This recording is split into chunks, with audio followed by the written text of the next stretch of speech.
Morning. প্রতিদিনের মতো আজকেও দিনটা শুরু হলো এই ঘর্মাক্ত দেহ দিয়ে।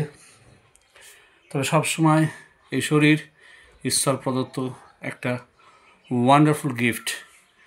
এই উপহার ঈশ্বর যেটা আপনার সুন্দর দিয়েছে সেটাকে ভালো রাখার দায়িত্ব আপনার, আমার, সবার সকলে। আজকের সকালে আপনাদেরকে জানাচ্ছি এই ফুড পাইপ। এর ফুড পাইপটা কি? আমাদের এই গলা থেকে শুরু করে একদম পায়ুথলি পর্যন্ত যে ফুড পাইপ আছে সেটাকে দুভাগে ভাগ করা হয়।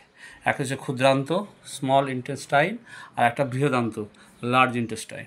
এই স্মল ইন্টেস্টাইনটা মূলত বা ক্ষুদ্রান্ত এখান থেকে শুরু হয়ে একদম পেটের মধ্যখানে স্টোম্যাকের আগে থেকে একটা নল, আঁকাবাঁকা লম্বা নল চলে গেছে।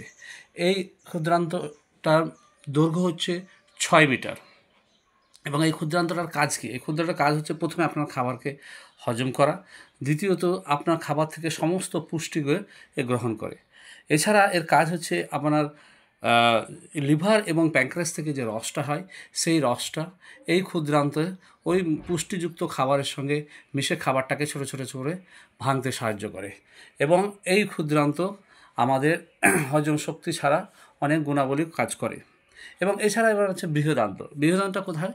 বৃহদান্তটা একটা একটু মোটা হয়, কিন্তু এটা 1.5 মিটারের একটা পাইপ, যেটা একদম মলদ্বার পর্যন্ত চলে গেছে।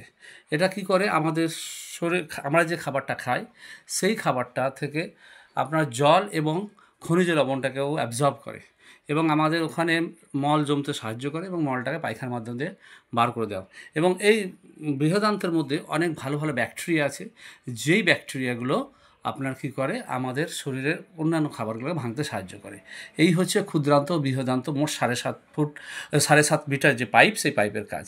এবার আপনাদের মনে হয় না যে এই পাইপটা কীভাবে পরিষ্কার হয়? অবশ্যই আমাদের মধ্যে প্রশ্ন, কারণ আমাদের বাড়িতে যত রকম পাইপ আছে সমস্ত পাইপকে কিন্তু আমরা পরিষ্কার করি। সেই জলের পাইপ হোক, যেই পাইপ হোক, আমরা ব্রাশ করি, পরিষ্কার করি। কিন্তু আমাদের এই ক্ষুদ্রান্ত যে টোটাল এবং বৃহদান্ত মিলে যে 7.5 মিটার যে পাইপটা, সেটা আমরা কীভাবে পরিষ্কার করি? দেখুন, ঈশ্বর বা আল্লাহ তাআলা আমাদের শরীরে যে খাবার আমরা খাই তার মধ্যে ফাইবারযুক্ত একটা খাবার দিয়েছে। এই ফাইবারযুক্ত খাবারের মধ্যে এত আঁশ থাকে এবং ফাইবারযুক্ত খাবারের মধ্যে এত পাওয়ারফুল যে আমাদের এই ক্ষুদ্রান্ত বৃহদান্তটা পুরো নলটাকে পরিষ্কার করে তোলে। তাহলে এই ফাইবারযুক্ত খাবারগুলো কি? বিভিন্ন ধরনের শাকসবজি, বিভিন্ন ধরনের ফল, বিভিন্ন ধরনের বাদাম, এই ধরনের খাবার হচ্ছে ফাইবারযুক্ত খাবার।